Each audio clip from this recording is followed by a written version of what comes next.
आप रोजे से हैं और सुनो, आप रोजे से हैं और रोजा भी रमजान के महीने में रख रहे हैं जो फर्ज है।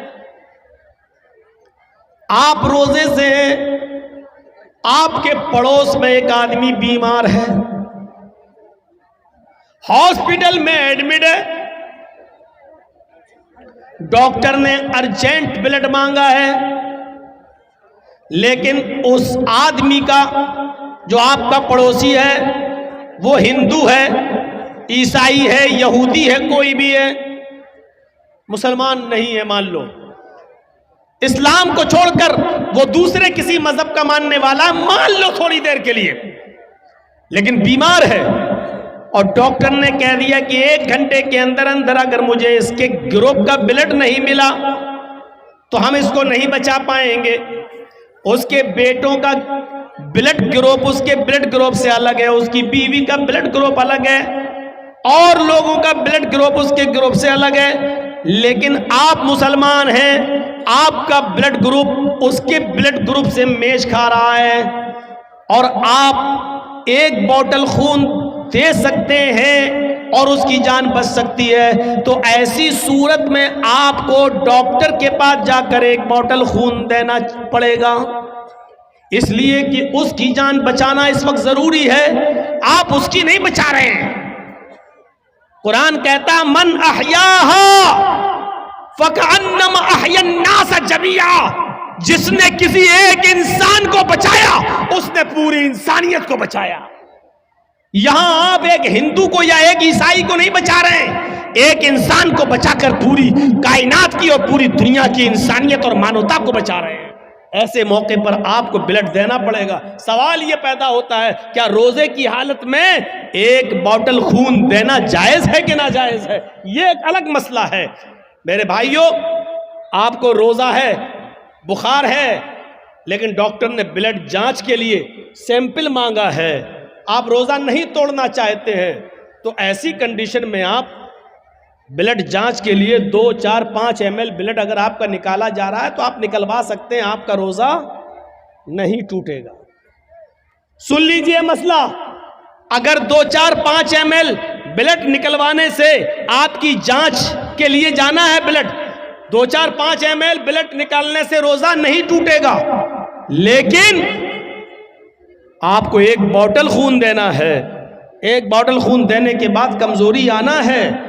कमजोरी जब आती है तो ब्लड निकालने वाले आपके हाथ में पहले एक बॉल पकड़ा देते हैं ताकि खून का सर्कुलेशन बना रहे, और आप ऐसे ऐसे बॉल दबाते रहेंगे और ब्लड निकलता रहेगा, और ब्लड निकालने के बाद 1 बोतल खून देने के बाद फिर आपको 2 बिस्किट, चाय या कोई जूस पिलाया जाता है। ये हर हॉस्पिटल का एक नियम है।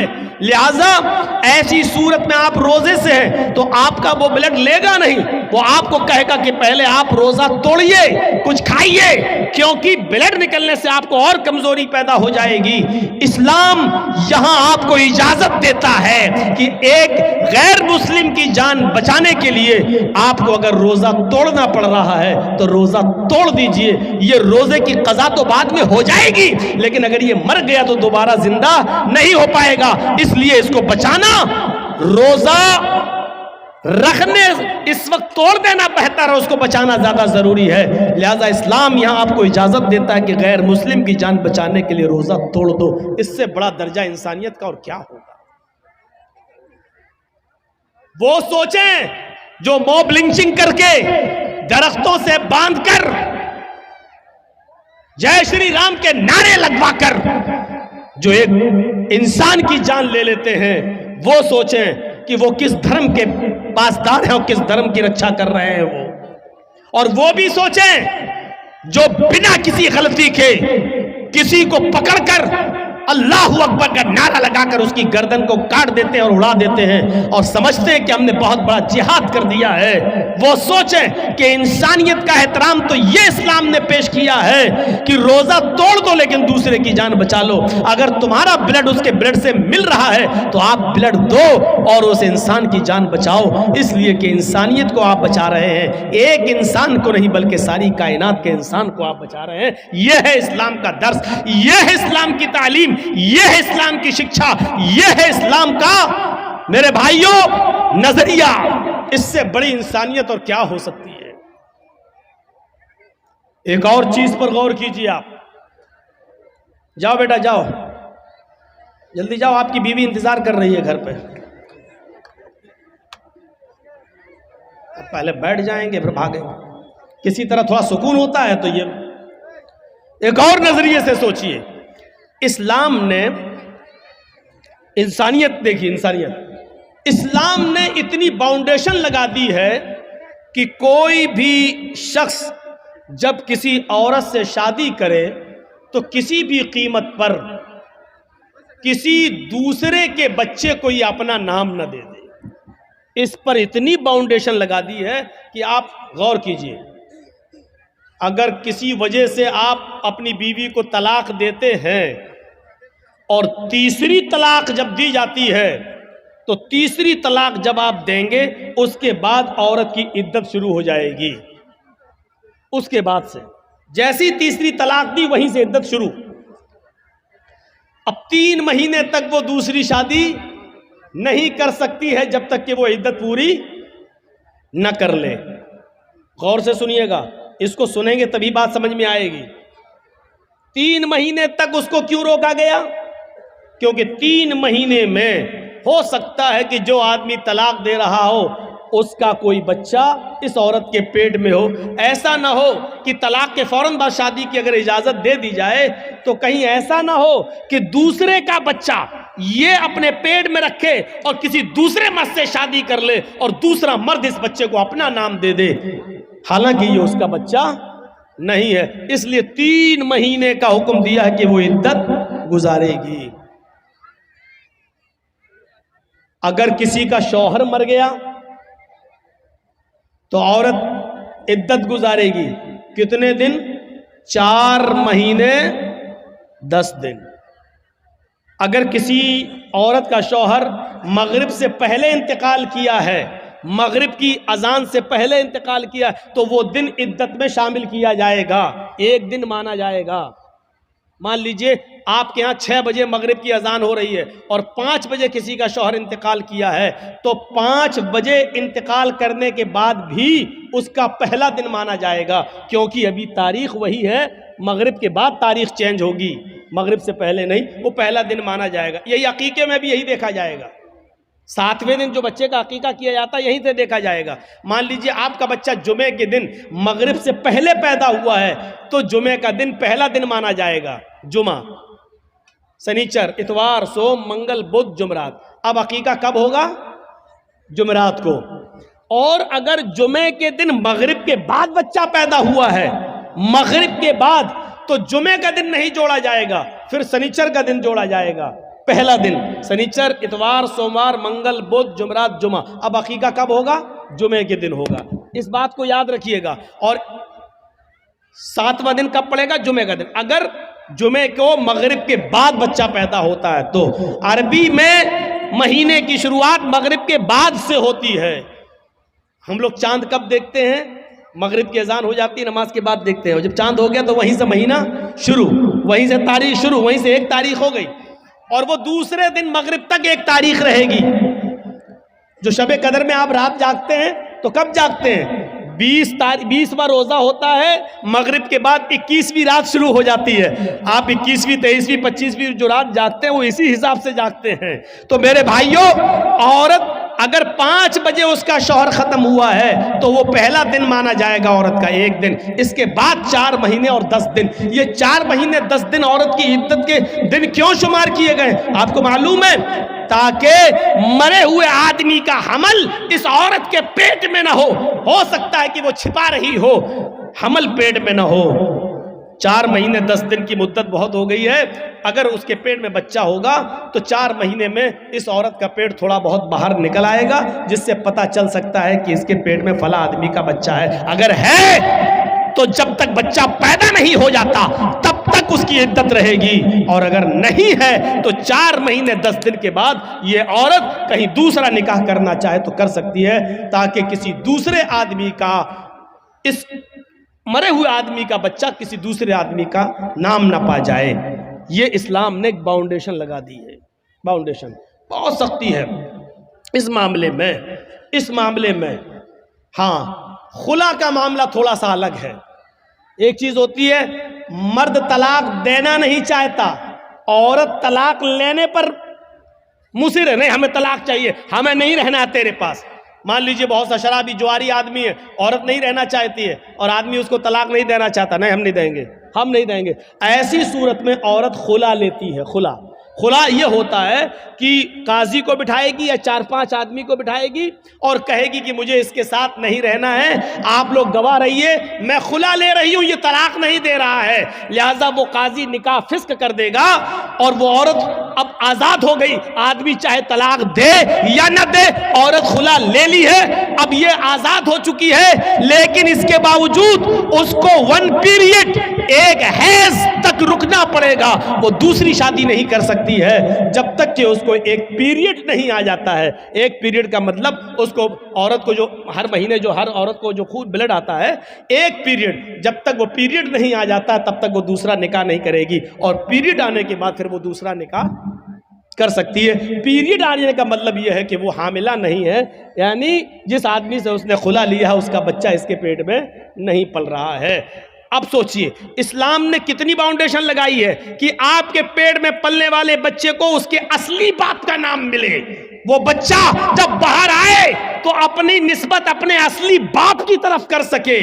कितनी हिफाजत की है इस्लाम ने नस्ल की, और नस्ल को पाकीज़ा बनाने की कितनी हिफाजत की है। लेकिन इसके बावजूद इस्लाम ये भी कहता है अगर खुदा न खास्ता किसी औरत के पेट में हराम औलाद पल रही है, जिना की पैदावार है, और उसने इकरार भी कर लिया है कि हराम औलाद है, वो कह भी रही है कि फला आदमी से मेरा साथ संबंध बन चुका था और उसका हमल मेरे पेट में है, तो इस्लाम इंसानियत का वो दर्स देता है कि हराम औलाद होने के बावजूद अगर किसी औरत के पेट में पल रही है तो पेट में बच्चे को मारा नहीं जा सकता है।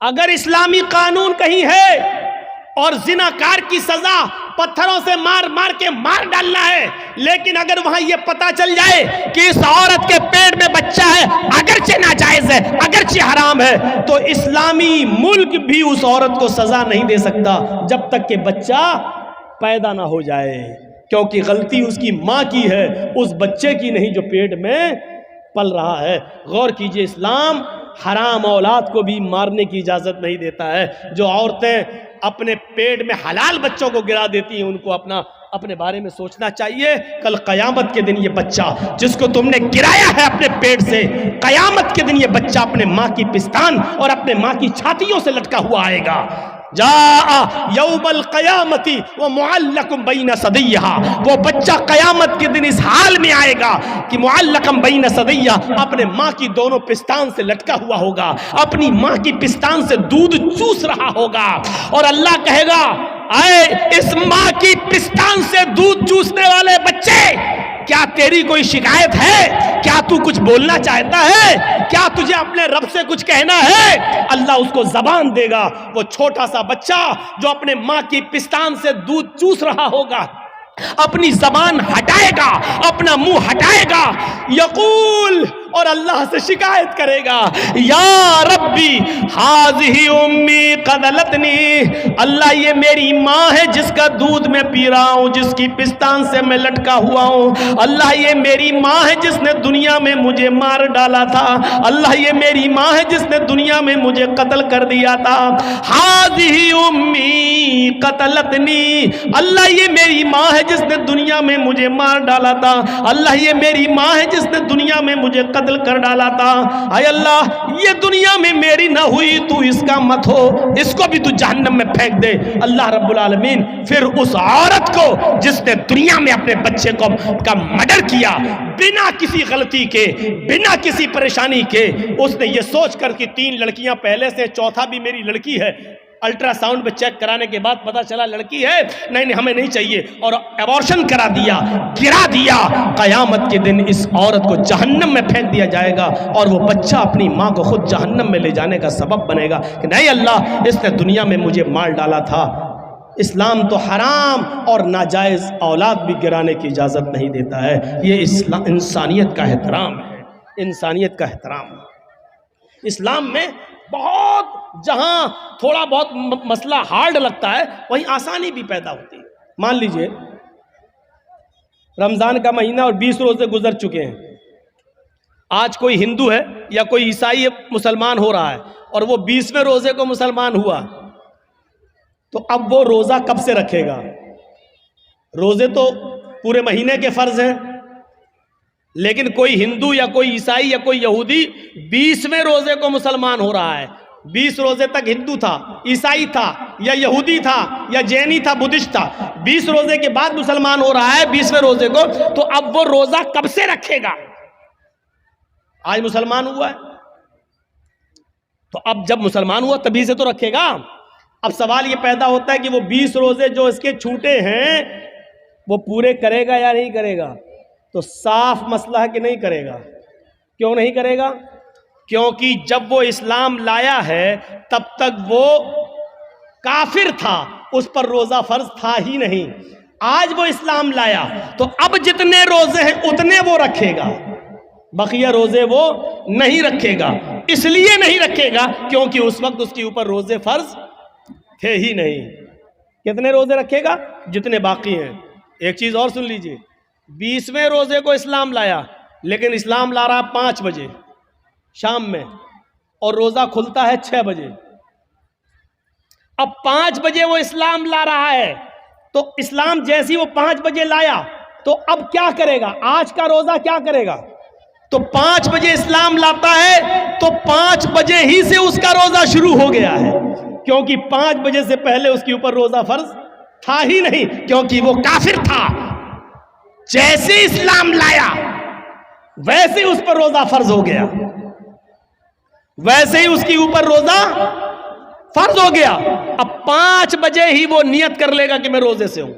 इस्लाम ले आया, अशहदु अल्ला इलाहा इल्लल्लाह व अन्ना मुहम्मदर रसूलुल्लाह। इस्लाम लाते ही उसके ऊपर असर की नमाज फर्ज हो जाएगी, क्योंकि टाइम अभी बाकी है और इस्लाम ला चुका है, असर का वक्त अभी बाकी है, लिहाजा पहले असर की नमाज पढ़ेगा और यहीं से उसका रोज़ा भी शुरू हो जाएगा, क्योंकि इस्लाम ला चुका है। जब से इस्लाम लाया यहीं से रोज़ा शुरू, और 6 बजे वो रोज़ा सब लोगों के साथ खोल लेगा और उसका ये एक रोज़ा माना जाएगा, ये एक रोज़ा माना जाएगा। ये आसानी भी है,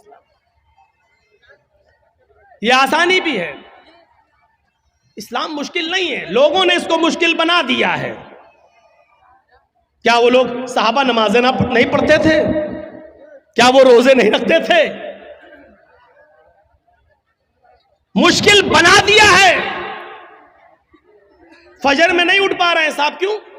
अब रात में 1 बजे जर्जी साहब को टाइम मिलेगा, 3 बजे तक जलसा चलेगा, फिर आदमी यहां से जाएगा, थोड़ी देर कमर सीधी करेगा, फजर में उठेगा? नहीं उठ पाएगा। क्लियर है?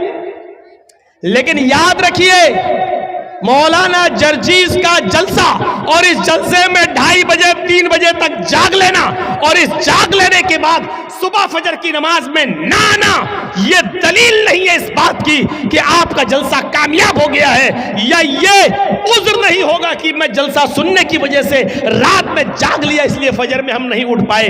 जलसा कराना फर्ज नहीं था, फजर की नमाज पढ़ना फर्ज था। आपने एक फर्ज को छोड़ा उस काम के लिए जो आपके ऊपर फर्ज ही नहीं था। मेरे भाइयों, यहां से ये मैसेज लेके उठिएगा, ये पैगाम लेके उठिएगा, ये तसव्वुर लेके उठिएगा। तो इंसानियत ये होती है, इंसानियत। तो या अय्युहन्नास इन्ना खलकनाकुम मिन ज़करिन व उन्सा व जअलनाकुम शुऊबन व क़बाइल लितारफू। तुमको हमने एक मर्द और एक औरत से पैदा किया है, तुम सब आपस में भाई हो, तुम आपस में एक ही बाप के और एक ही माँ के बेटे हो, तुम्हारा बाप एक है, तुम्हारी माँ एक है। अच्छा, एक चीज और बताइए, गौर से सुनना। हम मुसलमान हैं, ये हिंदू है, हम दोनों का झगड़ा हुआ है। अब कोर्ट में गए तो जज साहब बैठे हैं, अगर मुसलमान है तो उनका दिल चाहता है कि हम मुसलमान की तरफ थोड़ा सा झुकाव कर दें, हिंदू है तो वो चाहता है थोड़ा सा हिंदू की तरफ झुकाव कर दें। ये होता है, ये होता है। कुरान ने इंसानियत, यहां पर इंसानियत को फरोग दिया है, इंसानियत को बढ़ावा दिया है और कहा अगर तुम सच्चे मुसलमान हो तो फैसला करते वक्त न कौम देखोगे, न बरादरी देखोगे, न जात देखोगे, न मजहब देखोगे। हुक्म वला यजरिमन्नकुम शनआनु कौमिन अला अल्ला तादिलू इअदिलू हुवा अक़रबु लित्तक़वा। भाई जिसको जाना हो अभी उठ के चले जाओ यार, क्यों बार बार उठ रहे हो? बहुत डिस्टर्ब होता है हमको सामने। ला यजरिमन्नकुम शनआनु कौमिन, आए मुसलमानों, किसी कौम की दुश्मनी, किसी मजहब की दुश्मनी तुम्हें इस बात पर मजबूर न कर दे कि तुम सच्चा फैसला न कर सको, उनके साथ इंसाफ न कर सको। ऐसा नहीं होना चाहिए।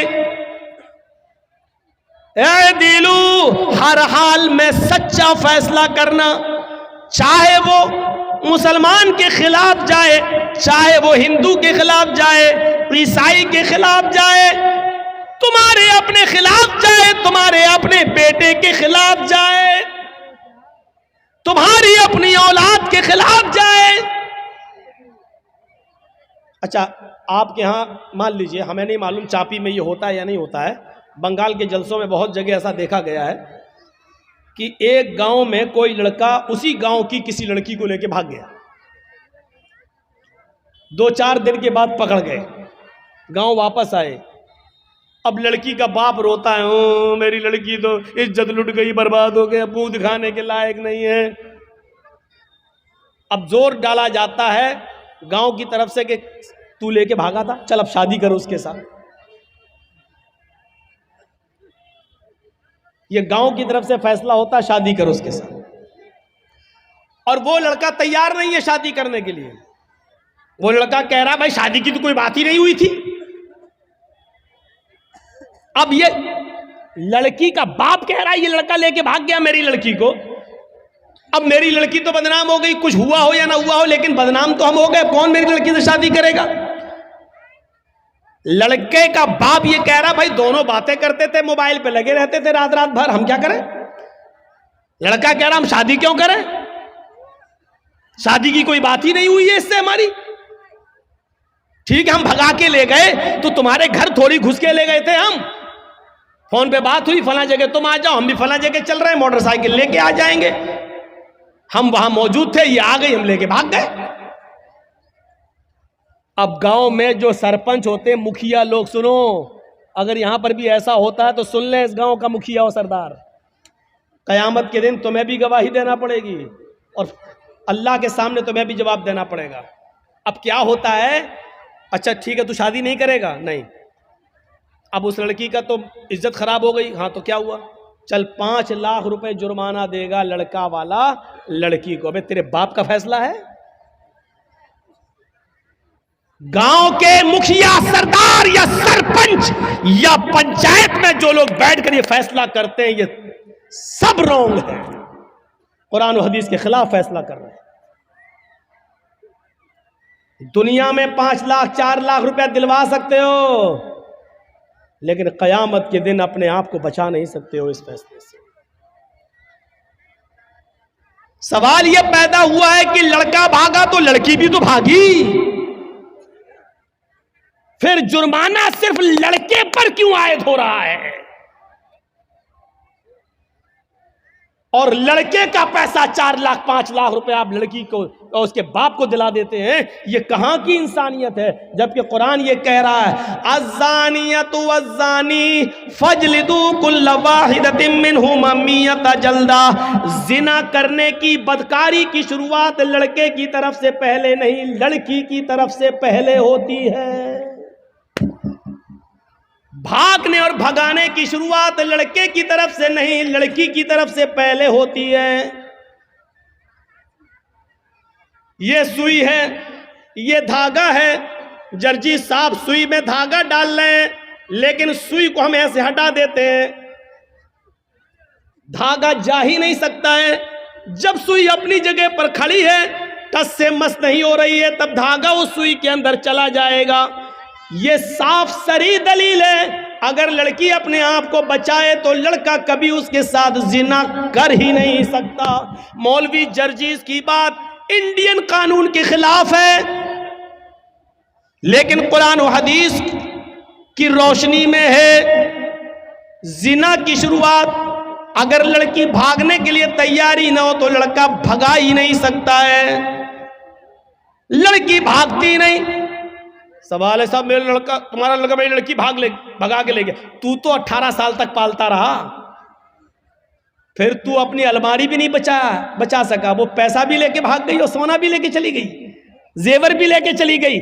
जब तू अपनी लड़की पर इतना कंट्रोल नहीं कर सका तो जुर्माना लड़के वालों पर लगाते हैं, और ये फैसला पंचायत करती है, गांव की सरपंच करता है, मुखिया करता है, सरदार करता है। ये फैसला जो कुरान और हदीस के खिलाफ है।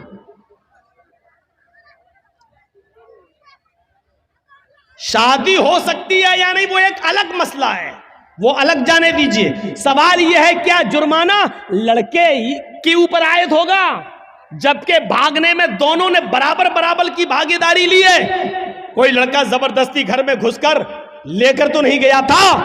आपकी लड़की भी घर से निकली, लड़का भी निकला, दोनों निकले, एक हफ्ता गायब रहे, फिर आए, वो एक अलग मसला है। लिहाजा जुर्माना आयद होना चाहिए तो दोनों पर होना चाहिए, कोड़े पड़ना चाहिए तो दोनों पे पड़ना चाहिए, संसार होना चाहिए तो दोनों को होना चाहिए।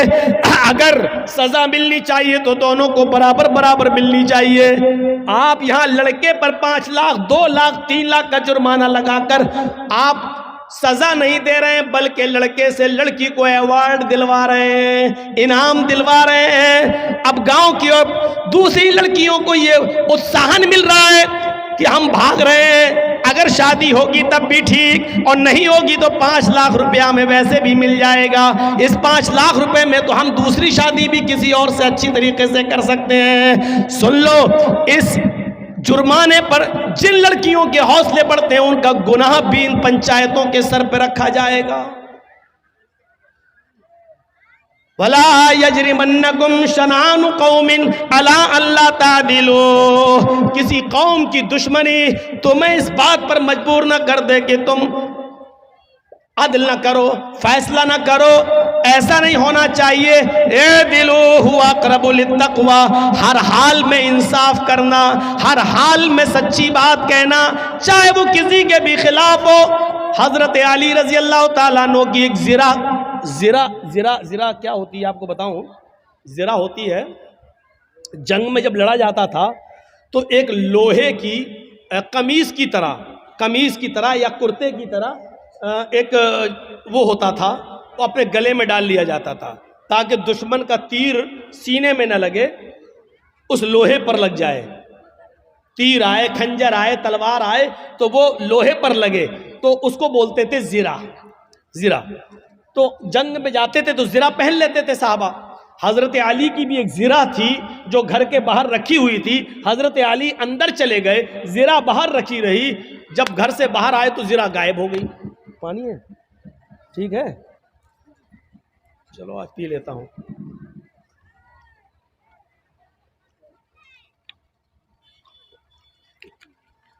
वो ज़िरा गायब हो जाती है। और सुनिए, 6 महीने के बाद वो ज़िरा एक यहूदी के पास नजर आती है। आहा, सुनते रहिए मेरे भाइयों, बड़ा जबरदस्त मसला। किसके पास? एक यहूदी के पास नजर आती है वो ज़िरा। हजरत अली ने उस यहूदी से कहा, ये ज़िरा मेरी है। और हजरत अली कौन है? अमीरुल मोमिनीन। अमीरुल मोमिनीन समझ रहे हो ना? उसको समझाने के लिए बोल दूं, चीफ मिनिस्टर। अमीरुल मोमिनीन है, पूरे इलाके के जिम्मेदार हैं। यहूदी से कहते हैं, यहूदी ये ज़िरा तो मेरी है, तेरे पास कहां से आई? उसने मुस्कुराते हुए कहा, अच्छा नियत खराब कर रहे हो मेरी ज़िरा पर, ये तो मेरे पास बहुत दिनों से है। हजरत अली ने कहा, तुम पंगा ले रहे हो, तुम्हें अच्छी तरीके से मालूम है कि ये ज़ेरा मेरी है।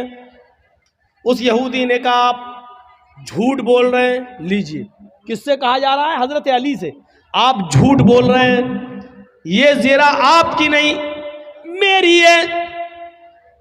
हजरत अली ने कहा मैं तुम्हारे खिलाफ मुकदमा दायर करूंगा अदालत में।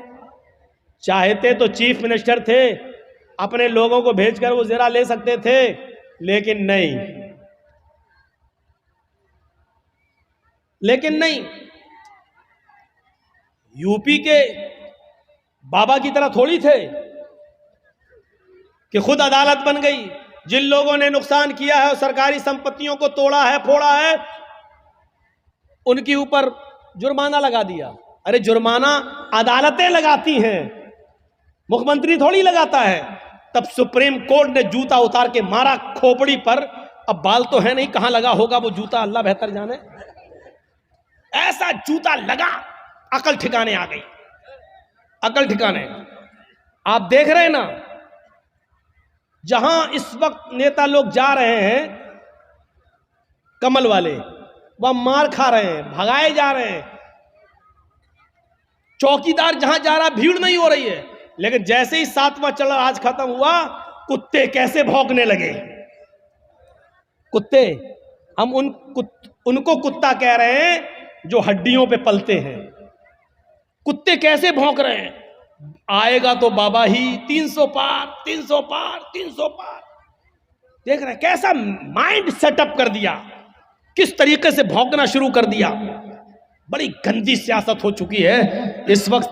धर्म एक तरफ है, इस वक्त बाबा भी ईमानदारी के साथ रामायण और गीता पे अमल करता हुआ सिर्फ धर्म के आधार पर भी अगर चल दे तो मेरे भाइयों, उसको कायदे से इस्तीफा दे देना चाहिए। अगर वाकई वो सच्चा हिंदू है तो, और हिंदू धर्म का सम्मान करता है तो उसको कायदे से इस्तीफा दे देना चाहिए, क्योंकि हिंदू धर्म बेईमानी नहीं सिखलाता है। हिंदू धर्म अदल और इंसाफ की बात करता है।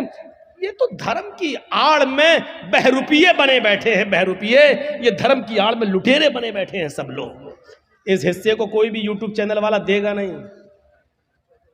जो हम बोले हैं अभी ये बात, अगर मैंने कहीं भी देख लिया, उसको ऐसी स्टेज से नाम लेके भगाऊंगा, क्योंकि हमारी नजर है सब पर। उसको घुसने नहीं दूंगा, फिर अपने जलसे में नाम लेके भगाऊंगा उसको।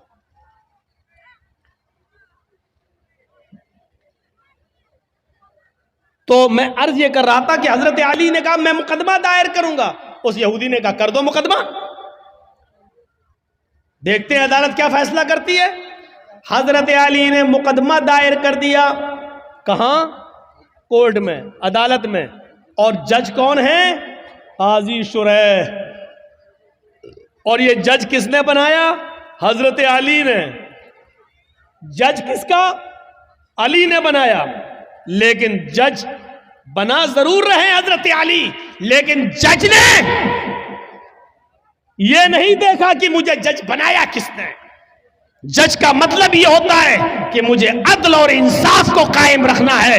कुरान की इस आयत के पेश नजर के वला यजरिमन्नकुम शनानु कौमिन अला अल्ला तादिलु इदिलु हुवा अक़रबु लित्तक़वा।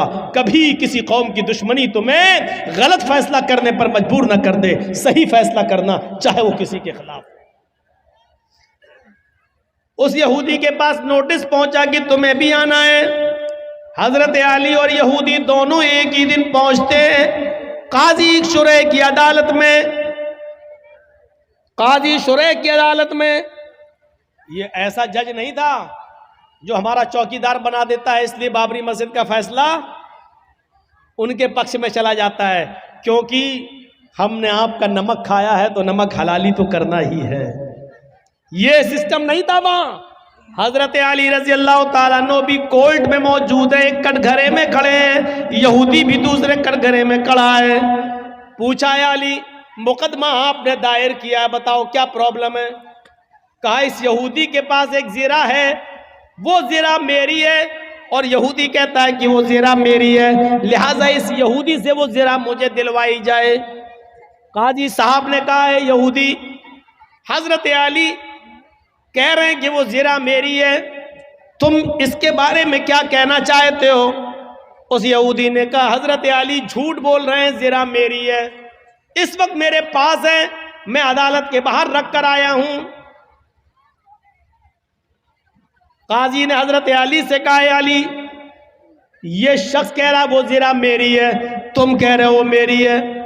अभी ज़िरा तो इस यहूदी के पास ही रहेगी, क्योंकि उसका मालिक वो है, भी उसके पास है। लेकिन मुझे ये बताओ कि अगर वो ज़िरा तुम्हारी है तो तुम्हारे पास कोई गवाह है या नहीं? उस गवाह को बुलाओ, मैं उससे पूछूं उस ज़िरा में क्या क्या तुमने देखा है और किस बुनियाद पर कहते हो कि वो अली की ज़िरा है। हजरत अली ने कहा हाँ गवाह है। कहा कौन? कहा है। कहा उस गवाह को बुलाओ। जब गवाह को बुलाया गया तो वो गवाह हजरत अली के बेटे हजरत हसन थे। वो कटघरे में खड़े हुए और गवाही देने लगे, अय काजी साहब ये मेरे अब्बू की ज़िरा है और मैं ज़िरा को अच्छी तरह पहचानता हूँ, मेरे बाप कभी झूठ नहीं बोले, लिहाजा ये ज़िरा मेरे अब्बू की है। मैं गवाही देता हूँ इस ज़िरा को यहूदी से लेकर मेरे बाप को दिलवाया जाए। काजी साहब का फैसला सुनिए, काजी साहब का फैसला सुनिए। काजी साहब कहते हैं अमीरुल मोमिनीन से, आए अली जी आपकी गवाही आपके बेटे ने दी और शरीयत बाप के हक में बेटे की गवाही मोतबर नहीं मानती है। शरीयत कहती है, कुरान और हदीस कहती है, बाप की गवाही अगर बेटा दे तो उस गवाही को नहीं माना जाएगा, क्योंकि बेटा अपने बाप के खिलाफ बोलता ही नहीं है, वो अपने बाप की हिमायती में बोलता है। लिहाजा कोई दूसरा गवाह लाओ, आपके बेटे की गवाही शरीयत के मुताबिक कबूल नहीं। हजरत अली ने कहा एक दूसरा गवाह भी है मेरे पास। अपने गुलाम को बुलाया। जब गुलाम कटघरे में आता है, हजरत अली ने कहा ये मेरा गवाह है। गुलाम ने गवाही दी कि ये ज़िरा अली की है, हमारे आका की है। हजरत जज साहब ने पूछा काजी साहब ने कि तुम कौन हो? कहा मैं इनका गुलाम हूं। फरमाया कंबर नाम है मेरा, मैं इनका गुलाम हूं। कहा है अली शरीयत कहती है मालिक के हक में गुलाम की गवाही भी कबूल नहीं की जाती है, क्योंकि गुलाम अपने आका के खिलाफ अपने मालिक के खिलाफ बोलता ही नहीं है। उसके ऊपर अपने मालिक का प्रेशर होता है। वो जानता है कि अगर अपने मालिक के फेवर में नहीं बोला तो घर मार खाएंगे, हमें मारा जाएगा, सताया जाएगा। लिहाजा मालिक के हक में गुलाम की गवाही भी कबूल नहीं। अय अली मौजरत के साथ आपकी गुलाम की गवाही भी कबूल नहीं की जाएगी, कोई और गवाह हो तो लाओ। हजरत अली ने कटघरे में खड़े होकर कहा अय जज साहब, काजी साहब, इन दो गवाहियों के अलावा मेरे पास और कोई गवाही नहीं है। आजकल तो 100-100 रुपए में झूठे गवाह मिल जाते हैं। मेरे पास और कोई गवाही नहीं है। काजी साहब का फैसला होता है, अय यहूदी, हजरत अली ज़िरा को साबित करने में और गवाह पेश करने में नाकाम रहे। वो शरीयत के मुताबिक सच्चा गवाह पेश नहीं कर सके और जो गवाह पेश किया वो शरीयत के दायरे में आता ही नहीं है। लिहाजा अली नाकाम रहे ज़िरा को अपना साबित करने में। वो ज़िरा के मालिक तुम हो और अदालत ये फैसला करती है कि वो ज़िरा के हकदार तुम ही रहोगे, वो ज़िरा तुम्हारी रहेगी, उस ज़िरा पर तुम्हारा हक है, तुम जा सकते हो और ज़िरा भी ले जा सकते हो। ये उस जज का फैसला है जो हजरत अली ने बनाया, ये उस काजी का फैसला जिसको हजरत अली ने बनाया। लेकिन कुरान और हदीस के मुताबिक फैसला किया। फैसला में अगरचे ज़िरा में हजरत अली ही की थी, ज़िरा हजरत अली की थी, लेकिन गवाह वगैरह न लाने में ऐसा हो जाता है कि फैसला यहूदी के हक में करना पड़ता है। यहूदी उस ज़िरा को उठाता है, कटघरे से बाहर निकलता है, कहता है जज साहब आपके फैसले को सलाम करता हूं। आपने वही फैसला किया जो कुरान और हदीस में बताया गया, आपने वही फैसला किया जो मोहम्मद रसूलुल्लाह ने बताया, आपने वही फैसला किया। और मैं यही देखना चाहता था कि अमीरुल मोमिनीन अली के होते हुए मुझ पर जबर तो नहीं किया जाता, जुल्म तो नहीं किया जाता आपकी अदालत में। और अली ने यह साबित कर दिया है कि यहाँ पर जुल्म और ज्यादती का कोई शायबा भी नहीं पाया जाता है। अब मेरा फैसला सुन लीजिए जज साहब, काजी साहब, हजरत अली सच्चे हैं, ये जिरा हजरत अली ही की है। ये दरवाजे के बाहर रखी हुई थी, कोई नहीं था, मैं इसको उठा लाया। 6 महीने तक मैंने इसको छिपाया और एक दिन जानबूझकर 6 महीने के बाद मैं अली के सामने आ गया ताकि अली मेरी जिरा को देख ले, फिर देखें क्या रिएक्शन लेते हैं। फिर सारी प्रतिक्रिया अदालत के मुताबिक चलती है और हमने देखा इस पूरे मामले में जुल्म और सितम नहीं होता है, लिहाजा ये जिरा अली की है, मैं अली को दे रहा हूं। और आज इस बात का इकरार भी करता हूं कि आपने कुरान और हदीस के मुताबिक सच्चा फैसला सुनाया। आज इस्लाम से मैं भी अपना रिश्ता जोड़ रहा हूं। अशहदु अल्ला इलाहा इल्लल्लाह व अशहदु अन्ना मुहम्मदन अब्दुहु व रसूलुहु, ये कलमा पढ़कर हजरत अली इस्लाम के सामने वो यहूदी इस्लाम ले आता है। यहां से आप अंदाजा लगाइए कि हजरत अली के खिलाफ फैसला हो रहा है, हजरत अली के खिलाफ फैसला हो रहा है, तो किसी की दुश्मनी तुम्हें इस बात पर मजबूर न कर दे कि तुम उसके साथ नाइंसाफी करो। नाइंसाफी नहीं होनी चाहिए। अमर इब्न आस के लड़के ने मुल्क के शाम के अंदर एक यहूदी बच्चे को इस बात पे थप्पड़ मार दिया था।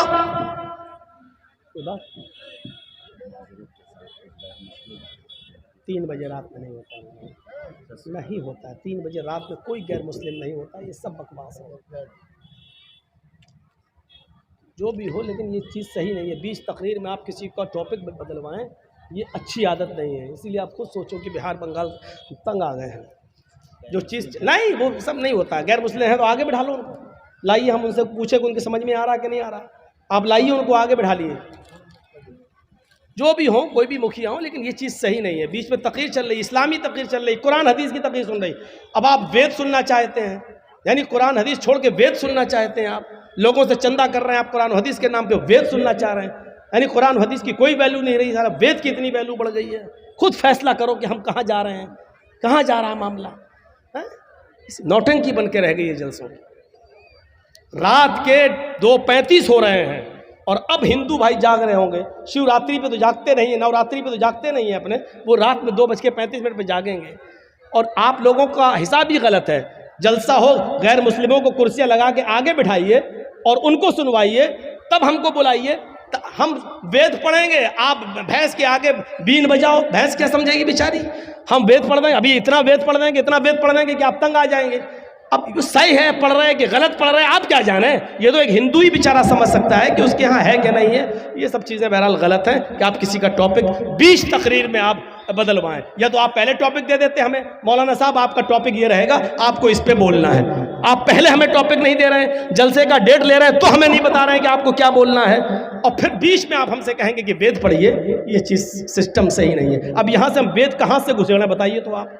अब घुसेड़ रहे हैं तो हमारा मौजू छूट रहा है, जिस पे हम बोल रहे हैं, वो हमारा छूट रहा है। और ये तकरीर जब यूट्यूब के जरिए दूसरे लोग सुनेंगे तो कहेंगे ये मौलवी कितना जाहिल है, बोल रहा था इस पे और फिर आ गया इस पे, इसको कुछ आता ही नहीं है। आपको वैसे ही मालूम है कि कितने मुल्ला मौलवी हमारे पीछे पड़े हुए हैं। तो थोड़ा सा सब्र करिए आप। मुखिया जी से मेरी गुजारिश है, जिसने पर्चा दिया है उनको चाहिए कि टॉपिक पहले दिया करें, 20 तकरीर में गड़बड़ ना कराएं। चाहे हमें बुलाएं या ना बुलाएं, इसकी कोई परवाह नहीं है हमें, अल्लाह की कसम कोई परवाह नहीं है। हमें मत बुलाइए आप, मैं आपसे हाथ जोड़कर भी अपील कर रहा हूं, मत बुलाइए हमें। हम आना भी नहीं चाहते हैं बिहार में और झारखंड में, क्योंकि मैं 20 साल से पक चुका हूं। मत बुलाइए मुझे, मैं कह दे रहा हूं बस।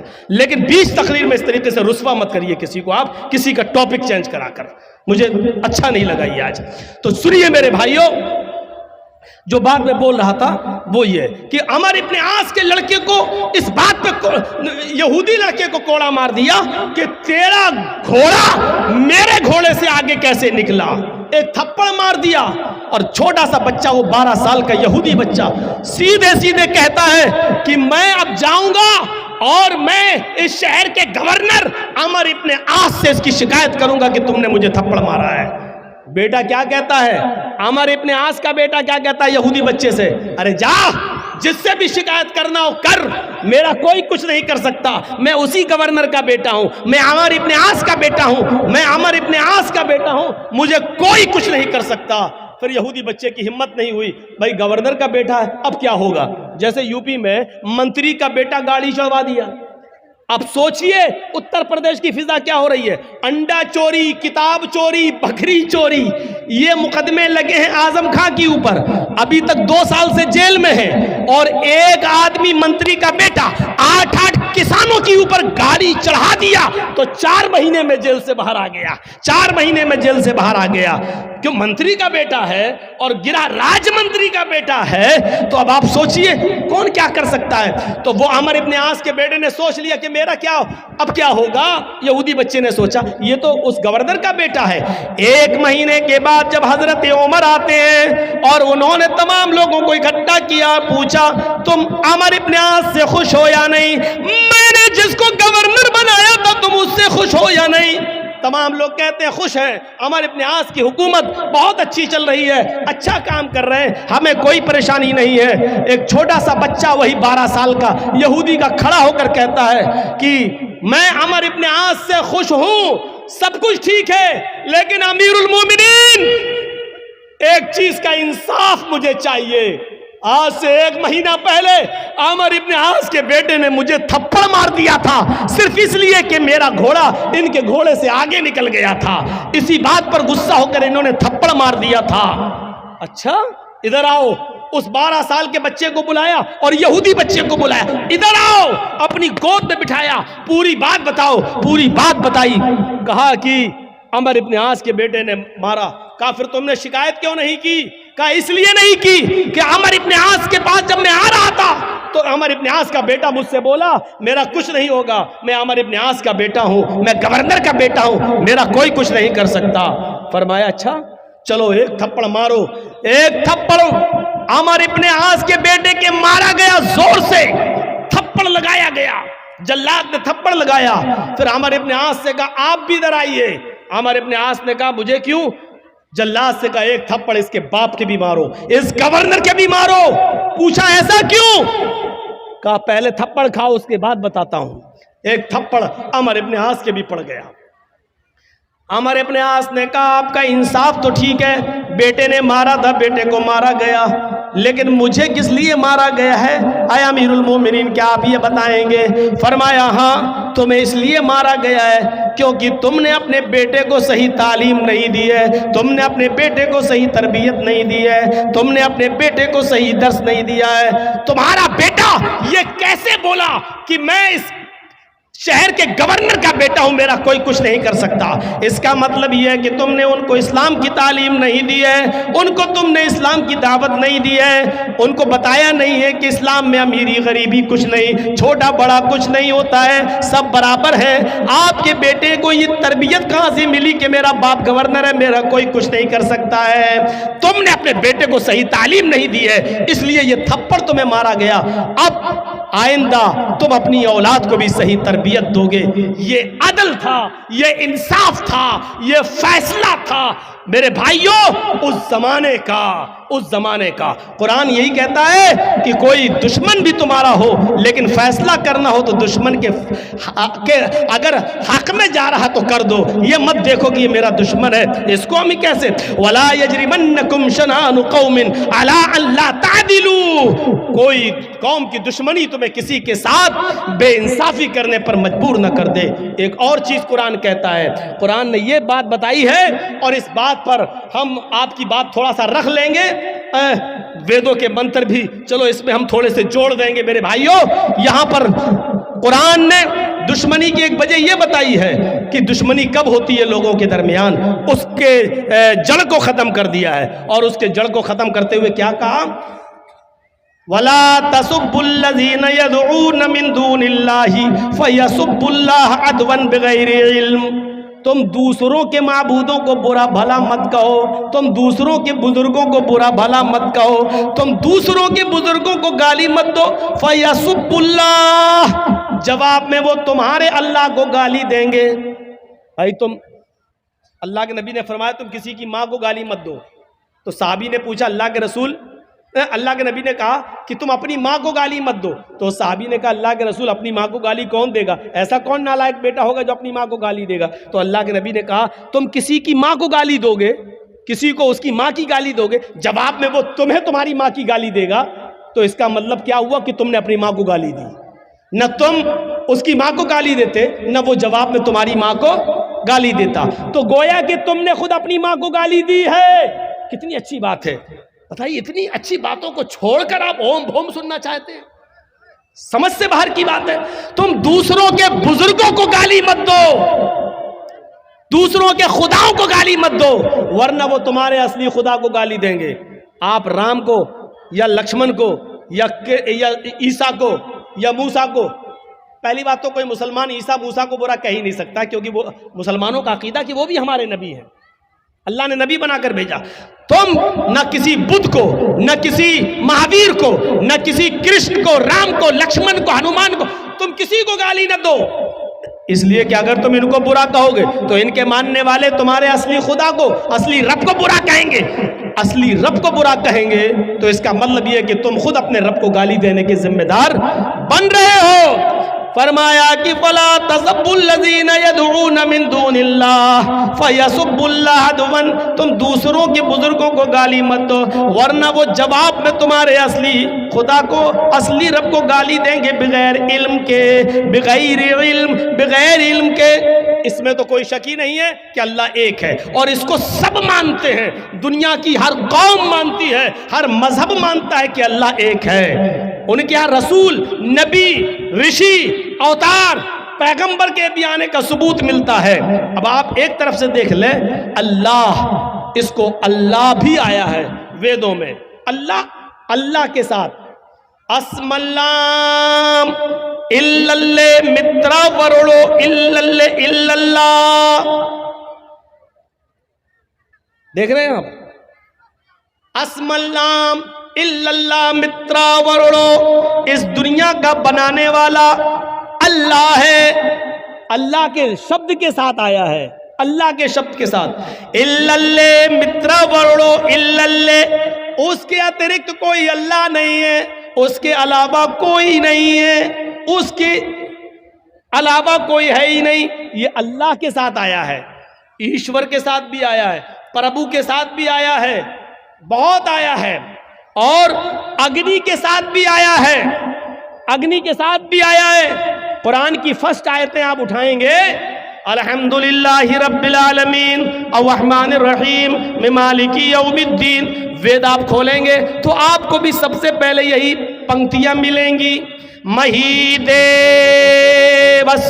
सवितु परिष्टुति, महीदेवस्य सवितु परिष्टुति, महान है हमारा वो देवता जिसके लिए सारी की सारी प्रशंसा, जिसके लिए सारी की सारी तारीफ है। महान है वो हमारा देवता जिसके लिए सारी की सारी प्रशंसा और सारी की सारी तारीफ है। अल्हम्दुलिल्लाहि रब्बिल आलमीन, सारी तारीफ उस अल्लाह के लिए जो दोनों जहान का पालने वाला है। उसके बाद दूसरा मंत्र वेद में, बसुरदयामाना, वो बड़ा दयालु और कृपालु है। बसुरदयामाना, उससे ज्यादा दयालु और कृपा करने वाला कोई है ही नहीं। और रहमानिर रहीम, वो बड़ा रहम करने वाला, इंतहाई मेहरबान है, उससे ज्यादा रहम करने वाला कोई है ही नहीं। वेद के अंदर पढ़िए आप, नई सुपथराए आसमान, नई सुपथराए आसमान, सुंदर पथ रास्ता, राय चलाना आसमान, हमको हमारे फायदे और लाभ के लिए सुंदर रास्ते पर चला, हमको हमारे फायदे के लिए, लाभ के लिए सुंदर रास्ते पे चला। इहदीना सिरातल मुस्तकीम, हमको सीधे रास्ते पे चला, सुंदर पथ रास्ता, सुपथराए आसमान, हमको सुंदर रास्ते पे चला। इहदीना सिरातल मुस्तकीम, हमको सिराते मुस्तकीम पर, हमको सीधे रास्ते पर चला। मेरे भाइयों, आप देख सकते हैं वेदों में ये स्पष्ट है, वेदों में साफ अल्लाह भी आया है। कुरान की जो शुरू की आयतें वो वेदों के शुरू में इस तरीके से आई हुई हैं। वेदों में तौहीद भरी पड़ी है। यचित्तियो यो पिम्मिम्मा नस्तस्मा देवी शोरीरिशा, जो भी मांगो उससे मांगो। यचित्तियो यो पिम्मिम्मा, जो भी मांगो उससे मांगो, वही सब कुछ देने वाला है। नस्तस्मा, नहीं दे सकता है कोई दूसरा, देवीशो देवी देवता, ऋषा तुम्हें कुछ भी, उसके अलावा कोई दूसरा देवी देवता तुम्हें कुछ भी नहीं दे सकता है। देखिए कितना स्पष्ट कह दिया, यशित्यो यो पिम्मा नस्तस्मा देवी शोरी ऋषा, जो कुछ भी मांगो उससे मांगो, उसके अतिरिक्त उसके अलावा कोई भी देवी देवता तुम्हें कुछ भी नहीं दे सकता है। इसी को कुरान कहता है, वला तदउ मिन दूनिल्लाहि मा ला यनफउका वला यदुर्रुक फइन फअलत फइन्नका इज़म मिनज़ ज़ालिमीन। फइन फअलत फइन्नका इज़म मिनज़ ज़ालिमीन। अल्लाह को छोड़कर तुम किसी और को मत पुकारो, अल्लाह को छोड़कर तुम किसी और से मत मांगो, अल्लाह को छोड़कर तुम किसी और के पास मत जाओ। वला तदउ मिन दूनिल्लाह मा ला यनफउक वला यज़ुर्रुक, वो तुम्हें न लाभ दे सकता है, न हानि, न नुकसान पहुंचा सकता है, न फायदा, न प्रॉफिट दे सकता है, न लॉस दे सकता है। वो किसी चीज का मालिक नहीं है, सिर्फ अल्लाह है और कोई भी तुम्हें कुछ भी नहीं दे सकता। फाइन फालता फइन्नका इज़म मिनज़ ज़ालिमीन, अगर तुम ऐसा करोगे तो जालिम करार दिए जाओगे, अगर ऐसा करोगे तो जालिमों में लिखा जाएगा तुम्हारा नाम, अगर ऐसा करोगे तो जुल्म का शिकार बन जाओगे, जालिम कहलाए जाओगे तुम। यानी अल्लाह के अलावा दूसरे से मांगोगे तो जालिम करार दिए जाओगे। ये वेदों में लिखा हुआ है कि जो कुछ मांगना है ऊपर वाले से मांगो, जो कुछ भी मांगना अल्लाह से मांगो, उसके अलावा अगर किसी और के सामने अपना दामन फैलाओगे तो जालिम लिखे जाओगे, जालिम करार दिया गया है। इसी को कुरान दूसरी जगह कहता है, इन्नल्लज़ीना तदऊन मिन दूनिल्लाहि लन यख्लुकू ज़ुबाबन वलव इज्तमऊ लहू। अल्लाह को छोड़कर तुम जिनको पुकार रहे हो, जिनसे बेटा बेटी मांग रहे हो, जिनके आस्थानों पे जा रहे हो, वो सब मिलकर एक मक्खी भी पैदा करने की ताकत नहीं रखते। लन यख्लुकू ज़ुबाबन, वो एक मक्खी भी पैदा करने की ताकत नहीं रखते, एक मक्खी भी पैदा नहीं कर सकते, इतने कमजोर है वो, मक्खी पैदा नहीं कर सकते। अरे मक्खी अगर कुछ लेके उड़ जाए तो ये सब पकड़कर उस मक्खी से वो चीज छीन भी नहीं सकते। वइन यस्लुबहुमुज़्ज़ुबाबु शैअन ला यस्तनक़िज़ूहु मिन्हु, उससे वो चीज छीनने की, वापस लेने की भी ताकत नहीं रखते। ये इस्लाम का नजरिया है। और उधर हिंदू धर्म ने साफ कह दिया है, कोई नहीं है जो तुम्हें कुछ दे सके, अल्लाह के अलावा कोई भी, ईश्वर के अलावा कोई भी देवी देवता नहीं है जो तुम्हें कुछ दे सके। एकम ब्रह्मादित्य नास्ति नास्ति किंचन, इस ब्रह्मांड का रचयिता और रचनाकार एक ही है, दूसरा नहीं है। एक और जगह ऋग्वेद में कहा, अहम ब्रह्मा अस्ति, अहम सूर्य अस्ति, अहम चंद्र अस्ति, अहम इंद्र अस्ति। हम ही ब्रह्मा है, ब्रह्मांड के रचयिता और रचनाकार हम ही है। हम सूर्य अस्ति, दिन बनाने वाले और रोशनी पैदा करने वाले भी हम ही है। हम चंद्र अस्ति, रात लाने वाले और रात में रोशनी करने वाले और अंधेरा भी करने वाले हम ही हैं। हम इंद्र अस्ति, हम ही इंद्र हैं, सारे खजाने तुम्हें देने वाले भी हम ही हैं। जो कुछ भी मांगो हम ही से मांगो, हमारे अतिरिक्त, हमारे अलावा तुम्हें कोई कुछ नहीं दे सकता है। ये तौहीद भरी पड़ी है वेदों के अंदर। लेकिन ये भी कहा, ओम निराकारम अस्ति निराकारम अस्ति, उस ईश्वर का कोई आकार नहीं है, उसकी मूर्ति मत बनाओ, वो बगैर मूर्ति का है, उसकी कोई मूर्ति, उसकी कोई स्टैच्यू, उसका कोई मुजस्समा बना ही नहीं सकता है, वो अनस्टैच्यू है, उसका कोई स्टैच्यू नहीं बना सकता है। ओम निराकारम अस्ति, वो निराकार है, उसका कोई आकार है ही नहीं है। इसलिए साष्टांग कर्तव्यति मस्तिष्क दृष्टिकोणास, लिहाजा जब भी साष्टांग करो, प्रार्थना करो, प्रे करो, इबादत करो, नमाज पढ़ो, तो अपनी नजर को अपनी नजर को साष्टांग यानी सजदे की जगह पर रख लो। ये श्रीमद् भागवत गीता में कहा जा रहा है कि अपनी नजर को, अपनी दृष्टि, अपनी आंख को साष्टांग जहां सजदा किया जाता उस जगह रख लो। अब बताइए नमाज में कहां रखा जाता अपनी नजर? सजदे की जगह पर, सजदे की जगह पर। यही बात गीता में कही गई है कि जब भी तुम प्रे करो, इबादत करो, पूजा करो, तो अपनी दृष्टि और अपनी आंख कहां रख लो? सजदे की जगह पर, सजदे की जगह पर रख लो। ये इदम जन और इसी को कहा गया है उसी के अंदर, योगी उज्जीत सततमात्मानम रहस्य स्थिता एकाकी अच्युतात्म निराशीर परिग्रह। जब पूजा करने खड़े हो जाओ, नमाज पढ़ने खड़े हो जाओ, इबादत के लिए खड़े हो जाओ, तो पूरे शरीर का योग कर लो, पूरे शरीर की पूजा करो, पूरे शरीर के अंग अंग की एक्सरसाइज करो। योग युज्जीत सततमात्मानम रहस्य स्थिता, और इसको हमेशा करते रहना, कभी मत छोड़ना, बराबर करते रहना, कभी मत छोड़ना। अगर एक टाइम की भी पूजा छोड़ दोगे, रहस्य स्थिता, तो धर्म से हट जाओगे, धर्म पे कायम नहीं रहोगे। एकाकी, एक ईश्वर के सामने खड़े हो जाना, यच्चतात्मा, और अपनी आत्मा को उसी की तरफ, अपने हृदय और दिल को उसी की तरफ लगा देना। निराशीर, सबसे निराश हो जाना। परिग्रह, लेकिन ऊपर वाले से निराश मत होना। परिग्रह, ऊपर वाला ही सब कुछ देने वाला है। यानी जब नमाज पढ़ने खड़े हो, एकाकी, तो एकाकी एक अल्लाह के सामने खड़े हो जाओ।